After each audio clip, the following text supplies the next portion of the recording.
Hello everyone, welcome to our my YouTube channel. स्वागत करते हैं आप सभी स्टूडेंट्स का आज की इस वीडियो में। आज की इस वीडियो में हम बात करेंगे कि जय नारायण व्यास विश्वविद्यालय ने बीएड 2 ईयर और बीएड 4 ईयर कोर्सेज के एग्जाम फॉर्म 2024 के ऑनलाइन फॉर्म भरने शुरू है वो कर दिए हैं। तो स्टूडेंट्स, आप बीएड के स्टूडेंट हैं और अभी तक आपने अपना एग्जाम फॉर्म फिल नहीं किया है, तो आप अपना एग्जाम फॉर्म कैसे किस तरह से फिल कर सकते हैं, एग्जाम फॉर्म फिलअप की जो कंप्लीट जानकारी है इस वीडियो में हमको स्टेप बाय स्टेप आपको देखने को मिलेगी। तो आपको आज की इस वीडियो को पूरा कंप्लीट है वो आपको देखना है। तो चलिए वीडियो को शुरू है वो कर लेते हैं। तो स्टूडेंट्स, आपको अपना बीएड के लिए एग्जाम फॉर्म फिल करना है तो सबसे पहले तो आपको इस जय नारायण व्यास विश्वविद्यालय के एग्जामिनेशन पोर्टल पर आपको विजिट है वो आपको करना होगा। और इस पोर्टल का डायरेक्ट लिंक इस वीडियो के नीचे डिस्कशन पार्ट में भी आपको मिल जाएगा। आप वहां से भी क्लिक करके विजिट है वो कर सकते हैं। जैसे ही आप इस पोर्टल पर आएंगे तो कुछ इस तरह से आपके सामने से एप्लीकेशन है वो दिखाई देंगे। तो इन सभी एप्लीकेशन में से आपको एग्जाम फॉर्म 2023-24 का आपको एक लिंक है, एप्लीकेशन आपको यहाँ पर देखने को मिल रहा है। इस पर आप क्लिक है वो करेंगे। जैसे ही आप क्लिक करेंगे अगला जो पेज है वो कुछ इस तरह से आपके सामने ओपन है वो हो जाएगा। आपको फिर से नीचे की तरफ आना है और इसमें आपको पोर्ट एफिलिएट कॉलेज रेगुलर और एक्स स्टूडेंट का आपको एप्लीकेशन देखने को मिल जाएगा। आप इस तरफ क्लिक है वो करेंगे। क्लिक करेंगे इसके बाद में यहाँ पर आपके सामने काफी सारे लिंक्स है वो ओपन होगी। तो इसमें से यहाँ पर आपको रेगुलर एग्जामिनेशन फॉर्म का आपको लिंक है वो देखने को मिल रहा है। सबसे फर्स्ट में ही आपको इसी लिंक पर आपको क्लिक है वो करना है। तो जैसे ही स्टूडेंट्स क्लिक करेंगे इस तरह से आपके सामने लॉगिन सेक्शन है ओपन हो जाएगा। यदि आप बीएड सेकेंड ईयर के स्टूडेंट है, फिर थर्ड ईयर, फिर फोर्थ ईयर के स्टूडेंट है तो यहाँ पर अपना रजिस्ट्रेशन नंबर या फिर रोल नंबर फिर भी ईयर के डालेंगे। इसके बाद डेट ऑफ बर्थ सेलेक्ट करेंगे। इसके बाद आप लॉगिन वाले बटन पर क्लिक करके आप लॉगिन करके अपना एग्जाम फॉर्म फिल कर सकते हैं। लेकिन स्टूडेंट, यदि आप बीएड के फर्स्ट ईयर के स्टूडेंट है, चाहे आप बीए बीएड या फिर बीएससी बीएड के फर्स्ट ईयर के स्टूडेंट हैं, तो उन सभी स्टूडेंट को रजिस्ट्रेशन आपको करना होगा। तो रजिस्ट्रेशन करने के लिए आपको लिंक है वो दिखाई दे रहा है, तो आप इस लिंक पर क्लिक है वो कर देंगे। तो जैसे ही आप रजिस्ट्रेशन पर क्लिक करेंगे इस तरह से आपके सामने रजिस्ट्रेशन फॉर्म है ओपन हो जाएगा। और इस रजिस्ट्रेशन फॉर्म में आपसे जो भी जानकारी मांगी जाए आपको अच्छे से ध्यान से आपको जानकारी को फिल करना है। तो सबसे पहले तो इस रजिस्ट्रेशन फॉर्म में आपका डिस्ट्रिक्ट पूछा जा रहा है, तो यहाँ पर आप डिस्ट्रिक्ट का चेंज कर लेंगे। इसके बाद में यहाँ पर आपको कैंडिडेट का जो नाम है, फुल नेम है, इंग्लिश में यहाँ पर आप नाम फिल करेंगे। आपकी जो 10th क्लास के मार्कशीट में दिया गया है वही नाम यहाँ पर फिल करेंगे। और अपने नाम के आगे मिस्टर, मिसेस, श्री वगैरह है इनका आपको बिल्कुल भी यूज नहीं करना है। इसके बाद में कैंडिडेट का जो नाम है हिंदी वाला वो यहाँ पर आप फिल करेंगे। इसके बाद कैंडिडेट के पिता का नाम है, फादर्स नेम है वो यहाँ पर आप इंग्लिश में दर्ज करेंगे। इसके बाद मदर्स का जो नाम है इंग्लिश में वो यहाँ पर आप दर्ज कर देंगे। तो नाम की एंट्री आपको सही से फिल करना है। इसके बाद में आपसे माइनॉरिटी है वो पूछा जा रहा है कि आप अल्पसंख्यक कैटेगरी में आते हैं, तो आप यहाँ पर यस का चेंज करेंगे। और नहीं लागू होता है, नहीं आते हैं, तो आप इसमें नो का चेंज करेंगे। इसके बाद में स्टूडेंट की जो कैटेगरी है, यानी कि आप एससी, एसटी, ओबीसी, जनरल जिस भी कैटेगरी में आते हैं, आप अपनी कास्ट की कैटेगरी है वो यहाँ से आप चेंज है वो कर लेंगे। इसके बाद में यहाँ पर आपको जेंडर की कैटेगरी चेंज करना है। इसमें आपको मेल फीमेल है वो देखने को मिलता है, तो आप अपने अकॉर्डिंग सिलेक्ट करेंगे। इसके बाद में डोमिकल स्टेट यानी कि आपका मूल निवास राज्य है वो आपको सिलेक्ट करना है। तो मैं इसमें राजस्थान का चेंज है वो कर लेता हूँ। इसके बाद में यहाँ पर आपको अपनी डेट ऑफ बर्थ है, जन्म तिथि है वो आपको सिलेक्ट करना है जो आपके 10th क्लास की मार्कशीट में दी गई है। तो यहाँ पर आप कैलेंडर ओपन करेंगे और यहाँ पर आप सबसे पहले तो ईयर का चुनाव है वो यहाँ से कर लेंगे। इसके बाद में मंथ का चुनाव हम करेंगे। इसके बाद डेट का सिलेक्शन करेंगे, तो यहाँ पर आपकी डेट ऑफ बर्थ है वो देखने को मिल जाएगी। एक बार आप चेकआउट कर लेंगे।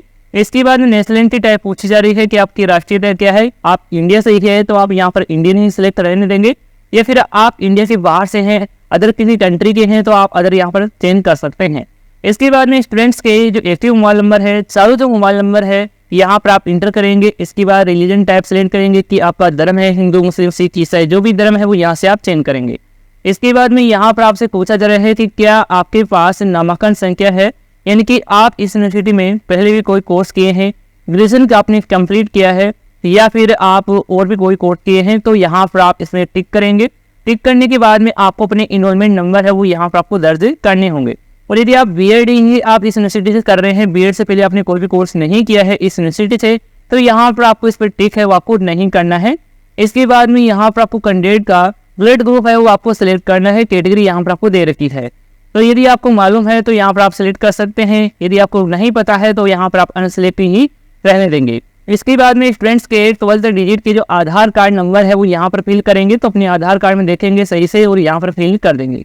इसके बाद में आपसे यहाँ पर ABC ID कार्ड भी मांगी जा रही है, तो यदि आपने ABC ID कार्ड बना ली है तो अपनी ABC ID कार्ड का नंबर है वो यहाँ पर आप फिल करेंगे।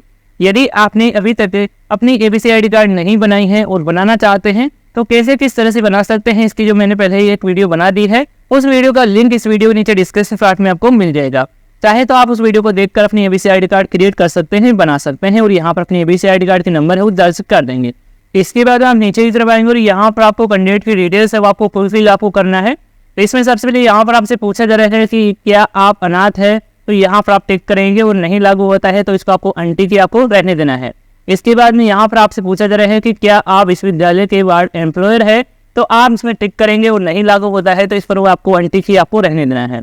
इसके बाद में यहाँ पर आपसे पूछा जा रहा है कि क्या आप शारीरिक रूप से विकलांगता है, आप दिव्यांग स्टूडेंट है, आप फिजिकल हैंडीकैप स्टूडेंट है, तो यहाँ पर टिक करेंगे और ये भी नहीं लागू होता है तो इसको भी आपको ऐसे ही अनटिक ही रहने देना है। आगे स्टूडेंट्स इसमें यहाँ पर आपको कैंडिडेट के एग्जाम से रिलेटेड जानकारी है वो यहाँ पर आपको फुलफिल आपको करना है। तो सबसे पहले तो यहाँ पर आप करंट सेशन का चयन करेंगे, इसमें आपको 2023 और 24 आपको सिलेक्ट कर लेना है। इसके बाद आप डिग्री टाइप सेलेक्ट करेंगे। डिग्री टाइप में यहाँ पर आपको कोर्स की कैटेगरी देखने को मिल जाएगी, यूजी है, पीजी है, यूजी डिप्लोमा है, पीजी डिप्लोमा है। तो यदि आप बीएड के लिए कर रहे हैं तो आपको यूजी ग्रेजुएशन यानी कि यूजी का ही चयन आपको करना है। इसके बाद में यहाँ पर आपको कैटेगरी में रेगुलर ही आपको देखने को मिल जाएगा। इसके बाद माध्यम आप सेलेक्ट करेंगे कि आप पेपर है वो कौन से लैंग्वेज में आप देना चाहते हैं, हिंदी या फिर इंग्लिश, आप यहाँ से चेंज करेंगे। इसके बाद में आपको डिग्री टाइप आपको सिलेक्ट है वो आपको करना है। डिग्री में यहाँ पर दे सकते हैं कि BA LLB है, BA BEd है, BSc BEd है और BA 2 ईयर कोर्सेज के लिए भी लास्ट में यहाँ पर देखने को मिल जाता है। तो आप जिस भी कोर्स के लिए जिस भी कैटेगरी में आप फॉर्म भरना चाहते हैं वो यहाँ से सिलेक्ट कर लेंगे। तो मैं यहाँ पर BA 2 ईयर कोर्सेज के BEd यहाँ पर सिलेक्ट वो कर लेता हूँ। इसके बाद में आपको ईयर चेंज करना है, इसलिए BEd फर्स्ट ईयर देखने को मिलेगा, यही आप सिलेक्ट करेंगे। इसके बाद में यहाँ पर आपको कॉलेज का जो नाम है वो आपको सिलेक्ट करना है। तो यहाँ पर आपके सामने कॉलेज लिस्ट आ जाएगी, तो आप जिस कॉलेज में BEd के लिए एडमिशन लिए हैं उसी कॉलेज का चयन है वो यहाँ से कर लेंगे। इसके बाद आपको सब्जेक्ट नेम आपको सिलेक्ट करना है, तो यहाँ पर आप इस पर क्लिक करेंगे। फिर से यहाँ पर देख सकते हैं कि BEd कॉमर्स है या फिर आर्ट्स है या फिर साइंस है, जिससे आप BEd कर रहे हैं वो यहाँ से आप चेंज करेंगे, सिलेक्ट करेंगे। इसके बाद में यहाँ पर आपको अकाउंट की डिटेल्स है यानी कि बैंक अकाउंट की डिटेल्स है वो आपको फुलफिल आपको करना है। तो यहाँ पर सबसे पहले कार्ड होल्डर का जो नाम है वो यहाँ पर आ जाएगा। इसके बाद में अकाउंट के जो नंबर है, बैंक अकाउंट का नंबर है वो यहाँ पर फिल करेंगे। इसके बाद में आपको रिलेशन विद बैंक अकाउंट यानी कि आप खुद का बैंक अकाउंट लगा रहे हैं तो इसमें सेल्फ सेलेक्ट करेंगे, या फिर आप अपने फैमिली के किसी मेंबर का लगा रहे हैं तो आप रिलेशन टाइप है वो सिलेक्ट कर सकते हैं कि वाइफ है, सिस्टर है, मदर है, हस्बैंड है, फादर है, या फिर आप ब्रदर का भी आप लगा सकते हैं। तो आप यहाँ पर रिलेशन टाइप सेलेक्ट कर सकते हैं, खुद का तो सेल्फ सेलेक्ट करेंगे। इसके बाद बैंक का नाम यहाँ पर सेलेक्ट करेंगे, आपको यहाँ पर बैंक के नाम है वो देखने को मिल जाएंगे। इसके बाद में बैंक के जो IFSC कोड है वो यहाँ पर इसमें दर्ज करेंगे, जो आपको अपनी बैंक की डायरी में देखने को मिल जाएंगे। तो सही से आप फिल है वो कर देंगे। इसके बाद में यहाँ पर देख सकते हैं कि यदि आपका परीक्षा परिणाम रिवलेशन या फिर UFM या फिर सप्लीमेंट्री के बाद में चेंज हुआ है तो कृपया अपना करंट रिजल्ट स्टेटस से सिलेक्ट करें। तो यहाँ पर यदि आपका ये चेंज हुआ है तो यहाँ पर आप इसका चेंज करेंगे, और नहीं लागू होता है तो इसमें आपको नो का ही आपको चयन रखना है। तो मैं इसमें यहाँ पर नो का ही चयन सिलेक्ट करने देता हूँ। इसके बाद में कैंडिडेट की आइडेंटिफिकेशन डिटेल्स है वो आपको फुलफिल करना है। जैसे कि सबसे पहले आपको अपने 10th क्लास के एग्जामिनेशन के रोल नंबर है वो यहाँ पर फिल करेंगे, और 10th क्लास के मार्कशीट के जो SR नंबर होते हैं जो आपको अपनी 10th क्लास की मार्कशीट में ही देखने को मिल जाएंगे, उसको यहाँ पर आप फिल करेंगे। इसके बाद 10th क्लास की जो पासिंग ईयर है वो आपको सिलेक्ट करना है कि कौन सी ईयर में आपने 10वीं पास है वो की है। तो इसमें आप कंप्लीटली डिटेल्स है वो फिल कर देते हैं सही से। चेक करने के बाद में आपको रजिस्टर बटन पर आपको यहाँ पर क्लिक करना है। इसके बाद में स्टूडेंट से आपका जो रजिस्ट्रेशन है वो सक्सेसफुली हो जाएगा, और सक्सेसफुली का यहाँ पर आपको मैसेज भी हो जाएगा कि आपका रजिस्ट्रेशन वो सक्सेसफुली कंप्लीट है वो हो चुका है। और यहाँ पर आपको एक रजिस्ट्रेशन ID नंबर भी मिल चुका है, और एक आपको अपनी डेट ऑफ बर्थ है वो देखने को मिल रही है। इसे आप लॉगिन है वो कर सकते हैं। तो लॉगिन करने के लिए यहाँ पर आपको क्लिक है टू लॉगिन वाले बटन पर यहाँ पर क्लिक है वो करेंगे। इसके बाद में स्टूडेंट्स आप फिर से आप लॉगिन सेक्शन में ही आ जाएंगे, क्योंकि आपको रजिस्ट्रेशन नंबर आपको मिल चुका है। तो यहाँ पर अपना रजिस्ट्रेशन नंबर फिल करेंगे, डेट ऑफ बर्थ सेलेक्ट करेंगे, इसके बाद लॉगिन वाले बटन पर यहाँ पर क्लिक कर देंगे। इसके बाद में स्टूडेंट्स आप सक्सेसफुली इसमें लॉगिन है वो हो जाएंगे, और लॉगिन होने के बाद में कुछ इस तरह से आपके सामने स्टूडेंट डैशबोर्ड है वो दिखाई देगा। तो यहाँ पर आपकी सबसे पहले तो पर्सनल डिटेल्स ही देखने को मिलेगी जो आपने रजिस्ट्रेशन फॉर्म में आपने फिल है वो की है। तो इस पर्सनल डिटेल्स में जो जानकारी फिल नहीं है उस जानकारी को आपको फिल करना है। जैसे कि यहाँ पर फादर्स नेम है, मदर्स नेम का यहाँ पर आपको हिंदी वाला नाम है वो देखने को नहीं मिल रहा है, तो यहाँ पर आप हिंदी वाला नाम है वो फिल कर देंगे। तो नाम यहाँ पर आप फिल कर देते हैं। इसके बाद आप नीचे की तरफ आएंगे, और भी जानकारी है वो चेक कर लेंगे। कोई जानकारी सही नहीं है तो यहाँ से आप सही कर सकते हैं। इसके बाद में इसे अपडेट कर देंगे तो ये जानकारी है वो सक्सेसफुली अपडेट हो जाएगी और यहाँ पर आपको मैसेज भी शो हो जाएगा कि आपकी जानकारी सक्सेसफुली अपडेट हो चुकी है। इसके बाद ओके पर क्लिक करेंगे। इसके बाद में अगले स्टेप पर जाना है तो इसके लिए आप फिर से आप नीचे की तरफ आ जाएंगे और यहाँ पर आपको नेक्स्ट का बटन देखने को मिल रहा है, इस पर आप क्लिक है वो कर देंगे। जैसे आप क्लिक करेंगे अगला स्टेप है क्वालिफिकेशन डिटेल्स के लिए ओपन है हो जाएगा। इसमें आपको अपनी एजुकेशन संबंधी जानकारी है वो आपको फुलफिल आपको करना है। तो यहाँ पर आप सबसे पहले मैट्रिक की जानकारी देंगे, यानी कि 10th क्लास की जानकारी देंगे। तो यहाँ पर आपका जो पासिंग ईयर है जो आपने रजिस्ट्रेशन फॉर्म में सिलेक्ट किया था वो यहाँ पर ऑलरेडी आ चुका है। इसके बाद आप बोर्ड का चेंज करेंगे कि आपने किस बोर्ड से 10th क्लास में पासिंग की है, उस बोर्ड का नाम है वो यहाँ पर आप सिलेक्ट कर लेंगे। इसके बाद में यहाँ पर आपकी अदर कोई बोर्ड है और यहाँ पर आपको इस लिस्ट में बोर्ड का नाम नहीं देखने को मिल रहा है तो यहाँ पर आप अन्य बोर्ड में नाम है वो यहाँ पर सिलेक्ट कर सकते हैं। इसके बाद में यहाँ पर आपकी 10th क्लास में जो भी सब्जेक्ट थी तो इसमें आप ऑल जनरल सब्जेक्ट वो टाइप कर देंगे। इसके बाद ग्रेडिंग सिस्टम था आपके 10th क्लास में तो यहाँ पर आप यस का चेंज करेंगे, और नहीं था मार्क्स वाइज रिजल्ट आया था तो यहाँ पर आप इसमें नो का ही चेंज रखेंगे। इसके बाद मैक्सिमम मार्क्स और आपने कितने मार्क्स प्राप्त किए हैं वो यहाँ पर आप इसमें डाल देंगे, दर्ज कर देंगे। नीचे की तरफ आएंगे सेम इसी तरह से आपको अपने 12th क्लास की जानकारी भी देना है। तो यहाँ पर भी आप यहाँ पर सबसे पहले तो एग्जाम स्ट्रीम का चेंज करेंगे कि आपने 12th क्लास है वो कौन से स्ट्रीम से पास किया है। यहाँ पर आपको अलग अलग स्ट्रीम है वो देखने को मिल जाती है। इसके बाद में यहाँ पर आपको पासिंग ईयर का चेंज करना है, जो भी ईयर है जिस ईयर में पास किया है वो यहाँ पर सिलेक्ट करेंगे। बोर्ड का नाम चेंज करेंगे। इसके बाद में अदर बोर्ड के लिए देखने को मिल जाता है। इसके बाद में आपकी ऑप्शनल जो सब्जेक्ट थी 3 सब्जेक्ट उसके जो नाम है वो यहाँ पर आप एक एक करके फिल है वो यहाँ पर सब्जेक्ट में कर देंगे। और यदि आपका ग्रेडिंग सिस्टम था 12th क्लास में आपका CGPA का रिजल्ट रहा है तो यहाँ पर यस का चेंज करेंगे, नहीं तो आप नो का चेंज करके आप अपने मैक्सिमम मार्क्स और आपके जो प्राप्तांक हैं जितने आपने मार्क्स प्राप्त किए हैं वो यहाँ पर एंटर कर देंगे। इसके बाद में इस एजुकेशन डिटेल्स को सेव करना है। सेव करने के लिए यहाँ पर आप इस पर क्लिक कर देंगे सेव वाले बटन पर। इसके बाद में आपकी एजुकेशन की डिटेल्स भी सेव है वो हो जाएगी। सेव होने के बाद में आपको नेक्स्ट स्टेप पर जाना है, इसके लिए आप नेक्स्ट वाले बटन पर क्लिक करेंगे। इसके बाद में अगला स्टेप है वो देखने को मिलेगा एड्रेस डिटेल्स के लिए। इसमें आपको अपने पते से संबंधी जानकारी है वो आपको फुलफिल आपको करना है। तो यहाँ पर अपना जो एड्रेस है सबसे पहले कोरेस्पोंडेंस एड्रेस देंगे, जहाँ पर अब आप रह रहे हैं वो एड्रेस यहाँ पर डालेंगे। तो सबसे पहले यहाँ पर आप एड्रेस आ जाएगा। इसके बाद में फ़ोन नंबर है तो यहाँ पर फिल करेंगे।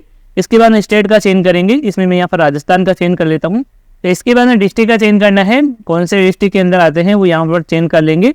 इसके बाद में एरिया के अकॉर्डिंग पिन कोड है वो यहाँ पर इंटर करेंगे और गार्जियंस के मोबाइल नंबर भी यहाँ पर आपको इंटर है वो आपको कर देना है। इसके बाद में फ्रेंड्स की एक ईमेल आईडी है वो यहाँ पर आप फिल करेंगे, जो आपके मोबाइल फोन में लॉगिन है एक्टिव है उसी ईमेल आईडी को यहाँ पर आप दर्ज करेंगे। इसके बाद में आपका कोरेस्पोंडेंस एड्रेस और परमानेंट एड्रेस दोनों सेम है तो यहाँ पर आपको सेम के लिए एक बॉक्स दिखाई दे रहा है, चेक बॉक्स दिखाई दे रहा है, इस पर आप टिक करेंगे। तो यहाँ पर आप जो भी डिटेल्स सेलेक्ट किए होंगे वो यहाँ पर आपको इसमें देखने को मिल जाएगी। और यदि अलग अलग रहते हैं तो अलग से यहाँ पर आप एड्रेस की डिटेल्स वो फिल कर सकते हैं। इसके बाद इसे सेव करेंगे। सेव करने के बाद आप नेक्स्ट वाले बटन पर क्लिक करेंगे। इसके बाद में अगला स्टेप है वो देखने को मिलता है, इसमें आपको अपने डॉक्यूमेंट वगैरह है, अपना फोटो सिग्नेचर है वो यहाँ पर आप इसमें अपलोड करेंगे। फोटो सबसे पहले यहाँ पर अपलोड करेंगे तो फोटो का साइज यहाँ पर 100 KB है वो रखा गया है और सिग्नेचर का भी यहाँ पर साइज है वो 100 KB ही रखा गया है। फॉर्मेट यहाँ पर दे सकते हैं कि JPG है, PNG है, BMP फॉर्मेट यहाँ पर फोटो सिग्नेचर के लिए रखा गया है। और आप डॉक्यूमेंट अपलोड करेंगे, अपनी मार्कशीट अपलोड करेंगे तो उसका फॉर्मेट आप PDF फाइल अपलोड है वो कर सकते हैं। PDF फाइल में भी अपलोड करना चाहें तो आप PDF फाइल में अपलोड कर सकते हैं, या फिर इमेज यानी कि आपको यहाँ पर फॉर्मेट दिया गया है इमेज फॉर्मेट तो आप इसमें भी अपलोड है वो कर सकते हैं। साइज यहाँ पर दे सकते हैं डॉक्यूमेंट्स की 500 KB है वो रखी गई है तो इसी के अकॉर्डिंग आपको फाइल आपको तैयार करना है और यहाँ पर अपना डॉक्यूमेंट अपलोड कर देना है। यदि आप BA BEd या फिर BSc BEd के लिए फर्स्ट ईयर के लिए अपना एग्जाम फॉर्म फिल कर रहे हैं तो आपको अपने लास्ट ईयर के यानी कि 12th क्लास की जो मार्कशीट को यहाँ पर इसमें अपलोड करेंगे। और यदि आप ग्रेजुएशन के बाद में आप 2 साल का BEd कर रहे हैं तो आपको अपनी BA फाइनल ईयर की जो मार्कशीट है या फिर BSc फाइनल ईयर की मार्कशीट है वो यहाँ पर आप इसमें अपलोड है वो करेंगे। तो कुछ इस तरह से आप ये डॉक्यूमेंट अपनी जो मार्कशीट है वो अपलोड करेंगे, लास्ट में मार्कशीट अपलोड करेंगे लास्ट ईयर में जो आपने एग्जाम दिया है। इसके बाद में यहाँ पर इसे सेव करेंगे। सेव करने के बाद में डिटेल सेव हो जाएगी। इसके बाद में आप नेक्स्ट वाले बटन पर क्लिक कर देंगे। इसके बाद में अगला स्टेप यहाँ पर आपको प्रीवियस रिजल्ट के लिए देखने को मिलता है। तो जो स्टूडेंट का पेपर ड्यू रहा है तो उन सभी स्टूडेंट के लिए यहाँ पर ये ऑप्शन दिया जाता है। और बाकी सभी नए स्टूडेंट हैं तो यहाँ पर आपको इसमें कोई भी जानकारी आपको फिल नहीं करना है, इसे सेव करना है। सेव करने के बाद आप नेक्स्ट वाले बटन पर क्लिक कर देंगे। तो जैसे आप क्लिक करेंगे अगला स्टेप यहाँ पर आपको एग्जाम फॉर्म डिटेल्स के लिए देखने को मिलता है। तो यहाँ पर आपको ये डिटेल देखने को मिल रही है, एक बार चेकआउट कर देंगे। इसके बाद में यहाँ पर आपको सब्जेक्ट आपको सिलेक्ट करना है। तो यहाँ पर ये जो सब्जेक्ट आपको देखने को मिल रही है ये कंपलसरी सब्जेक्ट है, आपको ऑलरेडी आपको सिलेक्ट है वो मिल जाएगी। इसके बाद में यहाँ पर आपको ऑप्शनल सब्जेक्ट देखने को मिल रही है, इसमें से आपको 2 सब्जेक्ट का आपको चेंज आपको करना है। तो आपके जो भी 2 सब्जेक्ट है वो यहाँ से आप अपने अकॉर्डिंग सिलेक्ट वो कर सकते हैं। तो मैंने यहाँ पर 2 सब्जेक्ट चेंज कर लिए हैं। आपको सही से देखकर आपको सिलेक्ट करना है। गलत सब्जेक्ट का आपको बिल्कुल भी चेंज आपको नहीं करना है, नहीं तो आपको आगे चलकर समस्या है वो देखने को मिल सकती है। और यदि आपको नहीं पता है तो आप अपने कॉलेज से संपर्क कर सकते हैं, वहाँ पर आप जानकारी ले सकते हैं सब्जेक्ट के रिगार्डिंग, और वहाँ से आप जानकारी प्राप्त करके यहाँ पर आप सब्जेक्ट सिलेक्ट कर सकते हैं। इसके बाद आप नीचे की तरफ आएंगे और यहाँ पर आपको सेक्शन है वो आपको ब्लैंक ही देखने को मिलेगा। इसके बाद वेरीफाई पेपर पर आप क्लिक है वो कर देंगे, यानी कि आपने पेपर है वेरीफाई कर लिया है। इसके बाद आप सबमिट वाले बटन पर आप क्लिक है वो करेंगे। इसके बाद इस तरह से अलर्ट मैसेज होगा कि आप श्योर है आप इस फॉर्म को सबमिट करना चाहते हैं। तो आप यहाँ पर अपनी पर्सनल डिटेल्स है, डॉक्यूमेंट डिटेल्स है, एड्रेस डिटेल्स वो चेक आउट कर लेंगे। इसके बाद में ही आप ओके वाले बटन पर क्लिक करेंगे, क्योंकि बाद में डिटेल्स आप चेंज नहीं कर पाएंगे। तो यहाँ पर आप ओके पर फिर से क्लिक करेंगे और यहाँ पर फिर से आपके सामने डिटेल्स है वो देखने को मिल जाएगी। इसके बाद आप फिर से नीचे की तरफ आ जाएंगे और यहाँ पर आपको आपकी बार नेक्स्ट का बटन है वो देखने को मिलेगा, तो आप इस पर क्लिक कर देंगे। तो जैसे ही आप क्लिक करेंगे अगला स्टेप यहाँ पर आपको एग्जाम फॉर्म का प्रीव्यू का देखने को मिलेगा। तो आपने जितने भी स्टेप में अपनी जानकारी डाली है वो एक बार चेकआउट कर लेंगे, कंफर्म कर लेंगे। इसके बाद में आप नीचे की तरफ आएंगे और यहाँ पर आपको एक नेक्स्ट का बटन देखने को मिलेगा, आप इस पर क्लिक कर देंगे। इसके बाद बाकी की जानकारी भी यहाँ पर आपको देखने को मिल जाएगी, इसे भी आप चेकआउट है वो कर लेंगे। इसके बाद आप नेक्स्ट वाले बटन पर क्लिक कर देंगे। इसके बाद में यहाँ पर आपको सब्जेक्ट की डिटेल्स देखने को मिल जाएगी जो आपने सिलेक्ट है वो किया है। इसके बाद आप नीचे की तरफ आएंगे और यहाँ पर आपको बीएड फर्स्ट ईयर का जो फीस है, एग्जाम फीस है, वो यहाँ पर आपको देखने को मिल जाएगी। तो आप यहाँ पर चेक कर लेंगे। इसके बाद आपको इस फीस को आपको पे करना है। पे करने के लिए आप नीचे की तरफ आ जाएंगे और यहाँ पर आपको टोटल फीस है वो देखने को मिल जाएगी। इतनी फीस आपको पे करना है, 1730 रुपये इसमें बता रखा है। और आपके केस में यदि ज़्यादा है तो ज़्यादा भी आपको पे करनी पड़ सकती है। तो मैं यहाँ पर पे नाउ बटन पर क्लिक है वो करता हूँ और पे नाउ बटन पर क्लिक करने से पहले यहाँ पर आपको एग्री करना है। एग्री करने के लिए यहाँ पर आपको एक चेकबुक दिखाई दे रहा है, इस पर आप टिक करेंगे। टिक करने के बाद आप फिर से आप पे नाउ बटन पर क्लिक करेंगे। अब की बार यहाँ पर आपको पेमेंट की डिटेल्स वो आ जाएगी, फिर से यहाँ पर चेकआउट कर लेंगे। इसके बाद कंटिन्यू फॉर पेमेंट वाले बटन पर आप क्लिक कर देंगे। इसके बाद में इस तरह से आपके सामने ऐसे इजी पे का पेमेंट गेटवे है ओपन हो जाएगा और इस पेमेंट गेटवे में यहाँ पर देख सकते हैं कि आप जो पेमेंट है वो net banking, debit card, credit card, UPI या फिर आप आरटीजी या फिर नेफ्ट के माध्यम से आप पेमेंट वो कर सकते हैं। तो इनमें से आपके पास जो भी अवेलेबल है, जिससे भी आप पेमेंट करना चाहें उसी का चेंज कर लेंगे। तो मैं यहाँ पर इसमें डेबिट कार्ड वाला ऑप्शन चेंज करता हूँ। इसके बाद में यहाँ पर आपके मोबाइल नंबर, ईमेल आईडी है वो आपको फुल फिल आपको कर देना है। पेड़ का नाम भी आपको फिल कर देना है। यदि फिल नहीं करना चाहते हैं, खाली रखना चाहते हैं तो खाली भी आप रख सकते हैं। इसके बाद में यहाँ पर आपसे पूछा जा रहा है कि आप जो डेबिट कार्ड यूज करने वाले हैं पेमेंट के लिए, रुपए डेबिट कार्ड है तो यहाँ पर आपको पहले ऑप्शन पर टिक करना है, या फिर अदर डेबिट कार्ड है तो यहाँ पर आपको सेकंड ऑप्शन का चेंज करना है। इसके बाद आप प्रोसीड नाउ बटन पर क्लिक है वो करेंगे। जैसे आप प्रोसीड नाउ बटन पर क्लिक करेंगे तो इस तरह से आपके सामने अगला जो पेज है ओपन हो जाएगा। इसमें यहाँ पर आपको अपने डेबिट कार्ड संबंधी जानकारी है, डिटेल्स है, वो आपको फुलफिल आपको करना है। जैसे कि सबसे पहले तो कार्ड होल्डर का नाम आ जाएगा, कार्ड का नंबर डालेंगे, एक्सपायर मंथ है, ईयर है वो यहाँ पर सेलेक्ट करेंगे, सीवी नंबर है वो यहाँ पर फिल करेंगे। इसके बाद आप कंटिन्यू बटन पर क्लिक करेंगे। जैसे आप कंटिन्यू बटन पर क्लिक करेंगे तो आपके डेबिट कार्ड से कनेक्टेड बैंक से मोबाइल पर एक ओटीपी आएगा, ओटीपी डाल देंगे। इसके बाद में आपका पेमेंट वो सक्सेसफुली हो जाएगा। जैसे आपका पेमेंट वो सक्सेसफुली हो जाता है, इसके बाद में आपके सामने एग्जाम फॉर्म का फाइनल जो प्रिंट आउट है वो देखने को मिल जाएगा। आप अपना एग्जाम फॉर्म का फाइनल प्रिंट आउट है वो निकला लेंगे। इसके बाद उसके साथ आवश्यक दस्तावेज अटैच करके अपनी कॉलेज में जाकर आपको जमा है वो आपको करा देना है। इस तरह से स्टूडेंट्स से आप जय नारायण व्यास विश्वविद्यालय बीएड 2 ईयर कोर्सेज के बीएड 4 ईयर कोर्सेज के लिए अपना एग्जाम फॉर्म फिल करके अपने कॉलेज में जमा है वो करा सकते हैं। और यदि आपको इस एग्जाम फॉर्म को फिल करने में और भी किसी प्रकार की समस्या देखने को मिलती है, किसी प्रकार का एरर वो देखने को मिलता है, तो आप हमें कमेंट करके बता सकते हैं। और यदि स्टूडेंट आपने इस चैनल को अभी तक सब्सक्राइब नहीं किया है तो आप चैनल को जरूर आप सब्सक्राइब कर लीजिएगा। तो इस वीडियो में अभी के लिए इतना ही। यदि आपको इसी से रिलेटेड कोई सवाल है, सुझाव है तो आप कमेंट में बता सकते हैं। धन्यवाद दोस्तों।